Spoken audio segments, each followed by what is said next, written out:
ಅಯೋಧ್ಯೆಯ ರಾಮ ಮಂದಿರ ದಶಕಗಳ ಕನಸು, ಶತಮಾನಗಳ ಕನಸು.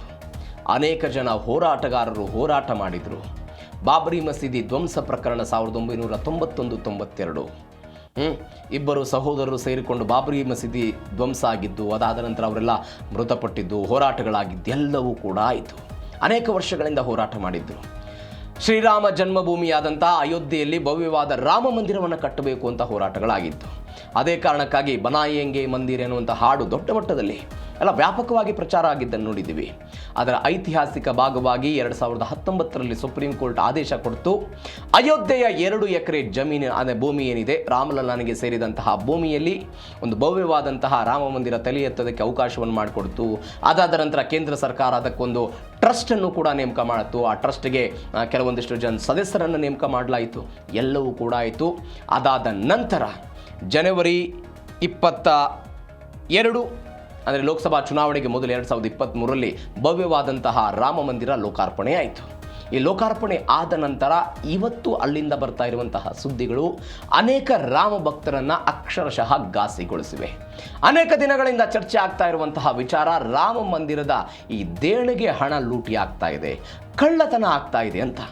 ಒಂದು ಐತಿಹಾಸಿಕ ದೇವಾಲಯ, ಆ ದೇವಾಲಯ ಕಟ್ಟಬೇಕು ಅಂತ ಅನೇಕ ಜನ ತಮ್ಮ ಪ್ರಾಣ ತೆತ್ತಿದ್ದಾರೆ. ಅನೇಕ ಜನ ಇವತ್ತಿನ ತನಕ ರಾಮ ಮಂದಿರ ಆಗಬೇಕು ಅಂತ, ಕೆಲವೊಂದಿಷ್ಟು ಬುಡಕಟ್ಟು ಸಮುದಾಯದ ಜನ ರಾಮ ಮಂದಿರ ಆಗುವ ತನಕ ನಾವು ಚಪ್ಪಲಿ ಧರಿಸಲ್ಲ ಅಂತ ಹೋರಾಟ ಮಾಡಿದವರು ಇದ್ದಾರೆ. ಒಂದು ಐತಿಹಾಸಿಕ ಹೋರಾಟ ಅದು. ಎಂತೆಂಥ ದಾಳಿಗಳಾಗಿತ್ತು, ಎಂತೆಂಥ ಹೋರಾಟಗಳಾಯಿತು. ಇದೇ BJP ರಾಮರಥ ಯಾತ್ರೆಯನ್ನು ಇಡೀ ದೇಶದಾದ್ಯಂತ ಮಾಡಿದ್ದನ್ನು ನೋಡಿದ್ವಿ. ಅಡ್ವಾಣಿಯವರ ನೇತೃತ್ವದಲ್ಲಿ, ಮುರಳಿ ಮನೋಹರ್ ಜೋಶಿ ಅವರ ನೇತೃತ್ವದೆಲ್ಲ ಹೋರಾಟಗಳಾಗಿದ್ದನ್ನು ನೋಡಿದ್ದೀವಿ. ಆದರೆ ಇವತ್ತು ಆ ರಾಮ ಮಂದಿರದ ಭಕ್ತರಿಗೆ ಘಾಸಿ ಆಗ್ತಾ ಇದೆ. ಯಾವ ಕಾರಣಕ್ಕಾಗಿ ಅಂತ ಹೇಳಿದ್ರೆ, ಈ ಐತಿಹಾಸಿಕ ಮಂದಿರದಲ್ಲಿ ಹಣ ಕಳ್ಳತನ ಆಗಿದ್ದಕ್ಕೆ. ಹೆಂಗೆ ಕಳ್ಳತನ ಆಯ್ತಿದು, ಯಾರ್ಯಾರಿದ್ದಾರೆ, ಏನಾಗ್ತಾ ಇದೆ ಈ ರಾಮ ಮಂದಿರ ವಿಚಾರದಲ್ಲಿ ಡೀಟೇಲ್ಸ್ ನೋಡ್ತಾ ಹೋಗೋಣ. ಪ್ರತಿದಿನ 6ರಿಂದ 8 ಲಕ್ಷ ರೂಪಾಯಿ ಲೂಟಿಯಂತೆ. ರಾಮ ಮಂದಿರದ ಕಾಣಿಕೆ ಹುಂಡಿಯಿಂದ ನಿತ್ಯ ಲಕ್ಷಾಂತರ ರೂಪಾಯಿ ಗೋಲ್ಮಾಲೆಲ್ಲ ಆಗ್ತಾ ಇತ್ತು. ಅಂದರೆ ಹಗರಣ ಬಯಲಾಗುವಕ್ಕಿಂತ ಮೊದಲು ಸಂಗ್ರಹವಾಗ್ತಾ ಇದ್ದಿದ್ದು ಒಂದು 16ರಿಂದ 18 ಲಕ್ಷ ರೂಪಾಯಿ ಆಗ್ತಾ ಇತ್ತಂತೆ. ಆದರೆ ತನಿಖೆ ಶುರುವಾದಂಥ ಬೆನ್ನಲ್ಲೇ ಒಂದು 26 ಲಕ್ಷ ರೂಪಾಯಿಗೆ ಅದು ಏರಿಕೆ ಆಯಿತು. ನಾನು ಹೇಳಿದೆ ಅವಾಗಲೇ, ದೇಶದ ಮೂಲೆ ಮೂಲೆಗಳಿಂದ ಜನ ಅಯೋಧ್ಯೆಗೆ ಹೋಗ್ತಾ ಇದ್ರು, ರಾಮನ ದರ್ಶನವನ್ನು ಪಡೀತಾ ಇದ್ರು. ಏಪ್ರಿಲ್ 27ರಿಂದ ಜೂನ್ 5 ತನಕ 42 ದಿನದಲ್ಲಿ 70ಕ್ಕೂ ಹೆಚ್ಚು ಬಾರಿ 8 ಆರೋಪಿಗಳು ಈ ಹುಂಡಿ ಹಣವನ್ನೆಲ್ಲ ಎಗರಿಸಿದಾರಂತೆ. ಹೆಂಗೆ ಬಂತಿದು, ಹೆಂಗೆ ಬೆಳಕಿಗೆ ಬಂತು? ಜೂನ್ 7ನೇ ತಾರೀಕಿಗೆ ರಾಮ ಮಂದಿರದಲ್ಲಿ 5ರಿಂದ 700 ಕೋಟಿ ರೂಪಾಯಿ ಹಣ ಲೂಟಿಯಾಗಿದೆ ಅಂತ ಪವನ್ ಪಾಂಡೆ, ಸಮಾಜವಾದಿ ಪಕ್ಷದ ನಾಯಕ, ಆರೋಪ ಮಾಡಿದರು. ಜೂನ್ 8ನೇ ತಾರೀಕಿಗೆ 200 ಕೋಟಿ ರೂಪಾಯಿ ಹೆಚ್ಚು ಹಣ ಲೂಟಿಯಾಗಿದೆ ಅಂತ ಅಖಿಲೇಶ್ ಯಾದವ್ ಆರೋಪ ಮಾಡಿದರು. ಜೂನ್ 9ನೇ ತಾರೀಕಿಗೆ CBI ಮತ್ತು ED ತನಿಖೆ ಆಗಬೇಕು ಅಂತ ಪ್ರಧಾನಿ ಮೋದಿಗೆ ಪತ್ರವನ್ನು BJPಯ ನಾಯಕ ರಜನೀಶ್ ಸಿಂಗ್ ಬರೆದರು. ಜೂನ್ 10ನೇ ತಾರೀಕಿಗೆ ದೇಗುಲದಲ್ಲಿನ ಅಕ್ರಮದ ಬಗ್ಗೆ ವರದಿಯನ್ನು ಪ್ರಧಾನಮಂತ್ರಿ ಕಾರ್ಯಾಲಯ ಕೇಳಿತು. ಜೂನ್ 11ನೇ ತಾರೀಕಿಗೆ ದೇಣಿಗೆ ಹಣವು ಕಳುವ ಆರೋಪವೇ ಸುಳ್ಳು ಅಂತ ಟ್ರಸ್ಟ್ ಪ್ರಧಾನ ಕಾರ್ಯದರ್ಶಿ, ಅಂದರೆ ಈಗ ರಾಜೀನಾಮೆ ಕೊಟ್ಟಿದ್ದಾರೆ, ಚಂಪತ್ ರಾಯ್ ಹೇಳಿಕೆ ಕೊಟ್ಟರು. ಜೂನ್ 12ನೇ ತಾರೀಕಿಗೆ ಬ್ಯಾಂಕ್ ಖಾತೆಯ ಮಾಜಿ ಉಸ್ತುವಾರಿ ಮಹಿಪಾಲ್ ಸಿಂಗ್ ಕೂಡ ದೇಣಿಗೆ ಲೂಟಿ ಬಗ್ಗೆ ಒಂದು ಆರೋಪವನ್ನು ಮಾಡಿದ್ರು. ಅದಾದ ನಂತರ 13ನೇ ತಾರೀಕಿಗೆ 3 ಅಧಿಕಾರಿಗಳ ಒಂದು SIT ತಂಡವನ್ನು ರಚನೆ ಮಾಡಿಕೆ ಆಯಿತು. ಅಂದರೆ ಈ ಹಣ ಯಾವ ರೀತಿಯಾಗಿ ಲೂಟಿ ಆಗ್ತಾ ಬಂದಿತ್ತು, ಆರೋಪಗಳಿಗೆ ಹೆಂಗೆ ಪುಷ್ಟಿ ಕೊಡ್ತು ಅಂತ ಇದು. ಜೂನ್ 24ನೇ ತಾರೀಕಿಗೆ ಉತ್ತರ ಪ್ರದೇಶ ಸರ್ಕಾರಕ್ಕೆ ಒಂದು 150 ಪುಟದ ಮಧ್ಯಂತರ ವರದಿ ಹೋಗಿದೆ. ಅದಾದ ನಂತರ ಅಕ್ರಮದ ಬಗ್ಗೆ ಮೊದಲ FIR 25ನೇ ತಾರೀಕಿಗೆ ಆಯಿತು. 8 ನೌಕರರ ಬಂಧನ ಆಗಿದೆ. ಟ್ರಸ್ಟಿಗಳಾದಂಥ ಚಂಪತ್ ರಾಯ್ ಮತ್ತು ಡಾಕ್ಟರ್ ಅನಿಲ್ ಮಿಶ್ರಾ ಜೂನ್ 26ನೇ ತಾರೀಕಿಗೆ ರಾಜೀನಾಮೆ ಕೊಟ್ಟರು. ಇದು ಒಟ್ಟಾರೆ ಹೆಂಗೆ ಘಟನೆ ಆಗ್ತಾ ಬಂತು ಅನ್ನೋದರ ಡೇಟ್ ಲೈನ್ ಇದು. ರಾಮ ಮಂದಿರದ ಕಾಣಿಕೆ ಹುಂಡಿಯಿಂದ ಹಣ ಕಳ್ಳತನ ಆಗ್ತಾ ಇರೋದು. ಹಾಗಾದರೆ ಮತ್ತೊಂದು ಬೆಳವಣಿಗೆ ಏನಾಯಿತು ಈ ವಿಚಾರದಲ್ಲಿ? 12,000 ಸಂಬಳ ಐಷಾರಾಮಿ ಬಂಗಲ. 12,000 ರೂಪಾಯಿ ಸಂಬಳ ಬರ್ತಾ ಇತ್ತು ರಾಮ ಮಂದಿರದಲ್ಲಿ ಕೆಲಸ ಮಾಡ್ತಾ ಇದ್ದಂಥ ಈ ವ್ಯಕ್ತಿಗೆ. ಆದರೆ ಐಷಾರಾಮಿ ಬಂಗ್ಲೆ ಕಟ್ಟಿಬಿಟ್ಟಿದ್ದಾರೆ. ಆರೋಪಿಗಳ ಮನೆಯ ಶೌಚಾಲಯಗಳಲ್ಲೂ ಕೂಡ ಕಂತೆ ಹಣ ಸಿಕ್ಕಿದೆ. ನಿಮಗೆಲ್ಲ ನೆನಪಿದೆ, ಈ ಇತ್ತೀಚೆಗೆ ಉತ್ತರ ಪ್ರದೇಶದಲ್ಲಿ ಮಹಾಕುಂಭಮೇಳ ಆಗಿತ್ತಲ್ಲ, ಕೋಟ್ಯಾಂತರ ಜನ ಹೋದರು. ಅದನ್ನು ಕೂಡ ಇವರೆಲ್ಲ ಬಳಸ್ಕೊಂಡ್ಬಿಟ್ಟಿದ್ರಂತೆ. ಅವರು ಕೂಡ ಬಳಸ್ಕೊಂಡಿದ್ರು. ರಾಮ್ ಶಂಕರ್ ಯಾದವ್ ಅಲಿಯಾಸ್ ಟಿನ್ನು ಯಾದವ್ ಅಂತ ಚಂಪತ್ ರಾಯ್ ಮಾಜಿ ಕಾರು ಚಾಲಕ ಆಯ್ತ, ಹಣ ಎಣಿಕೆ ಉಸ್ತುವಾರಿಯಾಗಿದ್ದಂತೆ. ಇದೀಗ 50 ಕೋಟಿ ಆಸ್ತಿ ಇದೆ ಈ ವ್ಯಕ್ತಿಯದ್ದು. ಕಾರು ಚಾಲಕನಾಗಿ ಸೇರಿದ್ದ. ಅದಾದ ನಂತರ ಚಾಲಕನ ಕೆಲಸ ಬಿಟ್ಟು ಅಯೋಧ್ಯೆಯ ವಿಮಾನ ನಿಲ್ದಾಣದ ಬಳಿ ಒಂದು 50 ಕೋಟಿ ಬೆಲೆ ಬಾಳುವಂಥ 10 ರೂಮ್ಗಳ ವಸತಿಗೃಹ, 3 ರೆಸ್ಟೋರೆಂಟ್ ಎಲ್ಲ ಇತ್ತಂತೆ. ಎರಡನೇದ್ದು ರಾಮ್ ಶಂಕರ್ ಮಿಶ್ರಾ ಅಂತ ರಾಮ ಮಂದಿರದ ಕಾಣಿಕೆ ಹುಂಡಿ ಎಣಿಸ್ತಾ ಇದ್ದಂಥ ಸಿಬ್ಬಂದಿ.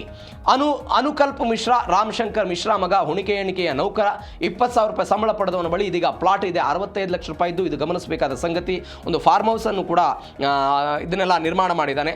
ಲವ್ ಕುಶ್ ಮಿಶ್ರಾ ಅಂತ ರಾಮಶಂಕರ್ ಮಿಶ್ರಾ ಅವರ ಅಳಿಯ ಆಯಿತ, ಹುಂಡಿ ಎಣಿಕೆ ಸಿಬ್ಬಂದಿ. ಇವರೆಲ್ಲ ಹೋಗ್ತಿದ್ರಂತೆ, ಹಂಚ್ಕೊಳ್ತಾ ಇದ್ರಂತೆ. ಅದಾದ ನಂತರ ಬೇರೆ ಬೇರೆ ವ್ಯಕ್ತಿಗಳು ಒಟ್ಟು 8 ಜನ ಇದರಲ್ಲಿ ಭಾಗವಹಿಸಿದ್ದನ್ನು ನೋಡಿದ್ದೀವಿ. ಅವಿನಾಶ್ ಶುಕ್ಲಾ, ರಾಮ ಮಂದಿರದ ಪರಿಚಾರಕ, ಈತನ ಬ್ಯಾಂಕ್ ಖಾತೆಯಲ್ಲಿ 5 ಲಕ್ಷ ರೂಪಾಯಿ ಸಿಕ್ಕಿದೆ, 58 ಲಕ್ಷ ರೂಪಾಯಿ ಜಪ್ತಿ ಮಾಡಿದ್ದಾರೆ. ಮನೀಶ್ ಯಾದವ್ ಹುಂಡಿ ಎಣಿಕೆ ಮಾಡ್ತಾ ಇದ್ದಂಥ ಸಿಬ್ಬಂದಿ, ಈತನ ಖಾತೆಯಲ್ಲಿ 36 ಲಕ್ಷ ರೂಪಾಯಿ ಜಪ್ತಿಯಾಗಿದೆ. ಸುಭಾಷ್ ಚಂದ್ರ ಶ್ರೀವಾತ್ಸವ ಅಂತ ಬ್ಯಾಂಕ್ನ ಮಾಜಿ ಉದ್ಯೋಗಿ, ಎಣಿಕೆ ಸಿಬ್ಬಂದಿಯ ಉಸ್ತುವಾರಿಯಾಗಿದ್ದ. ಕರುಣೇಶ್ ಪಾಂಡೆ ಟ್ರಸ್ಟ್ ಹೆಸರಲ್ಲಿ ನಕಲಿ ರಶೀದಿಯನ್ನು ಕೊಟ್ಟು ದುಡ್ಡು ಪಡಿತಾ ಇದ್ದಂಥ ಆರೋಪಿ ಇತ್ತಂತೆ. ನಕಲಿ ರಶೀದಿಯನ್ನು ಕೊಟ್ಟು ದೇಣಿಗೆಯಲ್ಲಿ ಬರ್ತಾ ಇದ್ದಂಥ ಚಿನ್ನ, ಬೆಳ್ಳಿ ಎಲ್ಲವನ್ನು ಕೂಡ ಈ ವ್ಯಕ್ತಿ ತೆಗೆದುಕೊಂಡು ಹೋಗ್ತಾ ಇದ್ದ ಅಂತ. ಒಟ್ಟಾರೆ 50 ಜನ ಇದ್ರಂತೆ ಈ ಹುಂಡಿ ಎಣಿಕೆ ಮಾಡೋದಕ್ಕೆ. 50 ಜನ ಇದ್ರು. ಆ ಪೈಕಿ ಒಂದು 24 ಮಂದಿ ಈ ಹಣದ ಬಂಡಲ್ ಕಟ್ಟುವಂತಹ ಸಿಬ್ಬಂದಿಗಳಾಗಿದ್ರಂತೆ. ಹಣದ ಬಂಡಲ್ ಕಟ್ಟುವ ಸಿಬ್ಬಂದಿ 12 ಜನ ಅದರ ಮೇಲ್ವಿಚಾರಣೆ ಹೊತ್ತಿದ್ರಂತೆ. 14 ಜನ SBI ಮತ್ತು ಕಂಪನಿಯ ಆಡಿಟರ್ ಆಗಿ ಎಲ್ಲ ಕೆಲಸ ಮಾಡ್ತಾ ಇದ್ರು. ಎಲ್ಲ ಇದ್ದಾಗಲೂ ಕೂಡ ಇಂಥದ್ದೊಂದು ಕಳ್ಳತನದ ಆರೋಪಗಳು, ಇಂಥದ್ದೊಂದು ಪ್ರಕರಣ ರಾಮ ಮಂದಿರದಿಂದ ಬರ್ತಾ ಇದೆ. ಮತ್ತೊಂದು ಪ್ರಮುಖರ ರಾಜೀನಾಮೆ, ರಾಜಕೀಯ ಸಂಚಲನ. ಈ ಟ್ರಸ್ಟ್ನ ಪ್ರಧಾನ ಕಾರ್ಯದರ್ಶಿಯಾಗಿದ್ದಂಥ ಚಂಪತ್ ರಾಯ್, ಟ್ರಸ್ಟಿ ಅನಿಲ್ ಮಿಶ್ರಾ ರಾಜೀನಾಮೆ. ನಾನು ಅವಾಗಲೇ ಹೇಳಿದೆ, 2019ರಲ್ಲಿ ಸುಪ್ರೀಂ ಕೋರ್ಟ್ನ ತೀರ್ಪು ಬಂದ ನಂತರ ಕೇಂದ್ರ ಸರ್ಕಾರ ಒಂದು ಟ್ರಸ್ಟ್ ರಚನೆ ಮಾಡಿತ್ತು.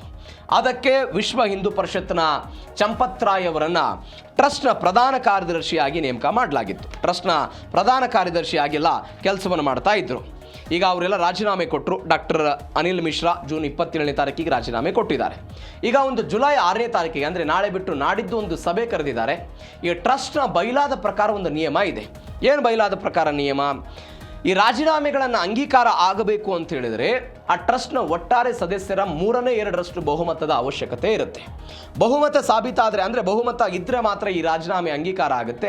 ಒಂದು ವೇಳೆ ರಾಜೀನಾಮೆ ಅಂಗೀಕಾರ ಆದರೂ ಕೂಡ ಇವರು ಪದವಿ ಮತ್ತು ಜವಾಬ್ದಾರಿಗಳಿಂದ ಮಾತ್ರ ಮುಕ್ತರಾಗ್ತಾರೆ. ಆದರೆ ಬೈಲಾದ ನಿಯಮದ ಪ್ರಕಾರ ಇಬ್ಬರೂ ಕೂಡ ಟ್ರಸ್ಟ್ನ ಅಜೀವ ಸದಸ್ಯರಾಗಿ, ಅಂದರೆ ಲೈಫ್ ಮೆಂಬರ್ಸ್ ಆಗಿ ಇವರೆಲ್ಲ ಮುಂದುವರಿತಾರೆ. ಹೀಗಾಗಿ ಜುಲೈ 6ನೇ ತಾರೀಕಿಗೆ ಏನಾಗುತ್ತೆ ಅನ್ನೋದು ಎಲ್ಲಕ್ಕಿರುವಂತಹ ಕುತೂಹಲ ಇದೆ. ಹೀಗಾಗಿ ಏನಾಗುತ್ತೆ ನೋಡೋಣ. ನೈತಿಕ ಹೊಣೆಯನ್ನು ಹೊತ್ತೆಲ್ಲ ಅವರು ರಾಮ ಮಂದಿರದ ಪ್ರಭಾವಿ ವ್ಯಕ್ತಿಗಳು ರಾಜೀನಾಮೆ ಕೊಟ್ಟರು.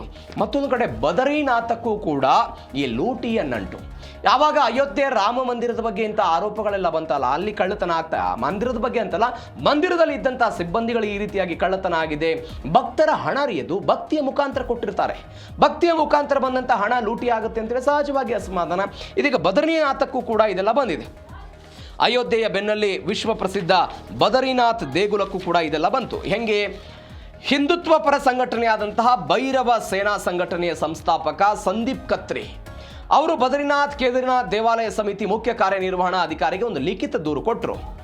ದೇವಾಲಯ ಸಮಿತಿ ಅಧ್ಯಕ್ಷ ಹೇಮಂತ್ ದ್ವಿವೇದಿ ಅವರ ವೈಯಕ್ತಿಕ ಸಹಾಯಕ, ಅಂದರೆ ಪರ್ಸನಲ್ ಅಸಿಸ್ಟೆಂಟ್ ಅಥವಾ ಅವರ ಆಪ್ತ ಕಾರ್ಯದರ್ಶಿಯೇ ಈ ಕಾಣಿಕೆ ಕಳ್ಳತನ ಮತ್ತು ಹಣಕಾಸಿನ ಅಕ್ರಮದಲ್ಲಿ ನೇರವಾಗಿ ಭಾಗಿಯಾಗಿದ್ದಾರೆ ಅಂತ ಈ ಸಂಘಟನೆ ಆರೋಪ ಮಾಡಿತು. CCTVಗಳನ್ನು ಪರಿಶೀಲನೆ ಮಾಡಬೇಕು. ಈ ಆರೋಪ ನಮಗೆ ಮೊದಲೇ ಗೊತ್ತಿತ್ತು, ನಾವು ಟ್ರಸ್ಟ್ಗೆ ತಿಳಿಸಿದ್ವಿ, ಅವರು ಕ್ರಮ ತೆಗೆದುಕೊಳ್ಳಿಲ್ಲ. ಹೀಗಾಗಿ ಇದೆಲ್ಲ ಕ್ರಮ ಆಗಬೇಕು ಅಂತ ಅವರು ಹೇಳಿದರು.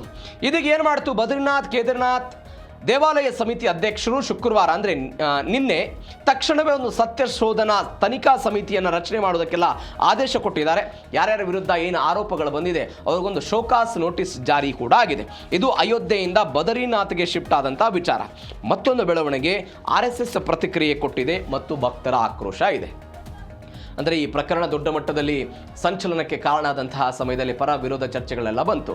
ಈ ಕಾಂಗ್ರೆಸ್ನವರೊಂದು ಆರೋಪ ಮಾಡೋದಕ್ಕೆ ಶುರು ಮಾಡಿದರು. ಟ್ರಸ್ಟನ್ನು ರಚನೆ ಮಾಡುವಾಗ RTI ಕಾಯ್ದೆಯಿಂದ ಹೊರಗಿಟ್ಟರು, ಯಾವುದೇ ಏನು ಪ್ರಕ್ರಿಯೆನೇ ಮಾಡಲಿಲ್ಲ, RSS ಮತ್ತು VHPಯ ಸದಸ್ಯರನ್ನೆಲ್ಲ ತೆಗೆದುಕೊಂಡು ಹೋಗಿ ಟ್ರಸ್ಟಿಗೆ ಮಾಡಿದರು, ಇತ್ಯಾದಿ ಆರೋಪವನ್ನು ಕಾಂಗ್ರೆಸ್ನವರು ರಾಜಕೀಯವಾಗಿ ಮಾಡೋದಕ್ಕೆ ಶುರುವಾಯಿತು. ಈ ಬೆಳವಣಿಗೆ ಆದ ನಂತರ RSS ಪ್ರತಿಕ್ರಿಯೆ ಕೊಟ್ಟಿದೆ. ಈ ಘಟನೆಯಿಂದ ನಾವೆಲ್ಲರೂ ನೊಂದುಬಿಟ್ಟಿದ್ದೀವಿ, ಕೋಪಗೊಂಡಿದ್ದೀವಿ ಅಂತ ಕರ್ನಾಟಕದವರೇ ಆದ ರಾಷ್ಟ್ರೀಯ ಸ್ವಯಂ ಸೇವಕ ಸಂಘದ ಸರ ಕಾರ್ಯವಾಹ ದತ್ತಾತ್ರೇಯ ಹೊಸಬಾಳೆ ನಿನ್ನೆ ಪ್ರತಿಕ್ರಿಯೆ ಕೊಟ್ಟರು. ಹಗರಣವನ್ನು ನೆಪ ಮಾಡಿಕೊಂಡು ಹಿಂದೂ ಧರ್ಮ ಅವಹೇಳನಕ್ಕೆ ಯತ್ನ ಮಾಡಲಾಗ್ತಾ ಇದೆ ಅಂತ RSS ಆರೋಪ ಮಾಡಿತು. ಯಾರ್ಯಾರು ತಪ್ಪು ಮಾಡಿದ್ದಾರೆ ಅವರಿಗೆ ಕಠಿಣ ಶಿಕ್ಷೆ ಆಗಬೇಕು ಅಂತ ಸರಕಾರ್ಯವಾಹರೆಲ್ಲ ಆಗ್ರಹ ಮಾಡಿದರು. ಅಯೋಧ್ಯೆ ಬಾರ್ ಅಸೋಸಿಯೇಷನ್ನಿಂದ ಆರೋಪಿಗಳ ಪರ ವಕಾಲತ್ತು ವಹಿಸದಿರೋದಕ್ಕೆ, ಅವರ ಪರವಾಗಿ ಯಾರ ವಕೀಲರು ಕೂಡ ವಕಾಲತ್ತು ಮಾಡೋದಕ್ಕೆ ಮುಂದೆ ಬರ್ತಾ ಇಲ್ಲ, ಅವರೊಂದು ಅದರ ವಿರುದ್ಧವಾಗಿ ನಿರ್ಣಯವನ್ನು ತೆಗೆದುಕೊಂಡಿದ್ದಾರೆ. ರಾಮ ಮಂದಿರ ಟ್ರಸ್ಟ್ RTI ವ್ಯಾಪ್ತಿಗೆ ಬರೋದಿಲ್ಲ ಅಂತ ಸ್ಪಷ್ಟಪಡಿಸಿಬಿಟ್ಟಿದೆ ಸರ್ಕಾರ. ಕಾಂಗ್ರೆಸ್ನವರು ಅಂತ ಆರೋಪ ಮಾಡ್ತಾ ಇದ್ರು. RTI ವ್ಯಾಪ್ತಿಗೆ ಅದನ್ನು ತೆಗೆದುಕೊಂಡು ಬರಬೇಕು, ಆ ಮುಖಾಂತರ ಟ್ರಸ್ಟ್ ಎಲ್ಲ ರಚನೆ ಆಗಬೇಕು ಇತ್ಯಾದಿ ಇತ್ಯಾದಿ ಅಂತ. ಇದೀಗ ಸರ್ಕಾರ ಹೇಳ್ತಾ ಇದೆ ಯಾವುದೇ ಕಾರಣಕ್ಕೂ RTI ವ್ಯಾಪ್ತಿಗೆ ಬರ್ತಾ ಇಲ್ಲ ಅಂತ. ಈ ಘಟನೆ ಇಷ್ಟು ಬೆಳಕಿಗೆ ಬಂದ ನಂತರವೂ ಕೂಡ RSS ಮೌನವಾಗಿದೆ ಅಂತೆಲ್ಲ ಟೀಕೆ ಬರ್ತಾ ಇತ್ತು. ಇದಕ್ಕೆ ನಿನ್ನೆ ಉತ್ತರವನ್ನು ರಾಷ್ಟ್ರೀಯ ಸ್ವಯಂ ಸೇವಕ ಕೊಟ್ಟಿದೆ.